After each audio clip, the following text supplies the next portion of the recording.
মেহেরপুরের স্বাভাবিক প্রসব উৎসাহিত করতে উদ্যোগ নিয়েছে জেলা প্রশাসন।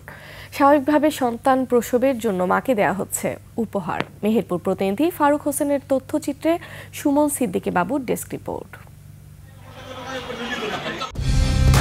কালার এক্সপার্ট, জর্জ স্যাপ এবং মাইল্ড অন হ্যান্ডস টেকনোলজি সমৃদ্ধ অরিক্স ক্রিস্টাল ওয়াশ আপনার লন্ড্রি এক্সপার্ট। গত ৫ মাসে মেহেরপুর ২৫০ শয্য জেনারেল হাসপাতালে ডেলিভারি হয়েছে ২৯৩টি। এর মধ্যে নর্মাল ডেলিভারি হয় ২২৪ আর সিজারিয়ান অপারেশন হয় ৬৯টি। মেহেরপুর জেলায় সরকারি বেসরকারি হাসপাতালে স্বাভাবিক সন্তান জন্ম দেয়া মায়েদের হাতে জেলা প্রশাসনের পক্ষ থেকে দেয়া হচ্ছে নবজাতকের জন্মসনদ, ফুলের তোড়া ও উপহার সামগ্রী।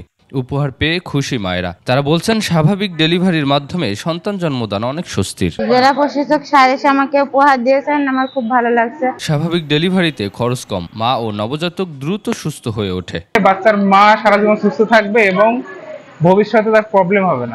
নর্মাল ডেলিভারিতে বাচ্চা হলে কোনো যতটুকু পেন যখন হয়েছে তখন তার কষ্ট, কিন্তু তারপরে তার কোনো কষ্ট হয় না। বাচ্চার পরে ঘন্টা ২ তারপরে সে সুস্থ ঘুরে বেড়াতে পারে।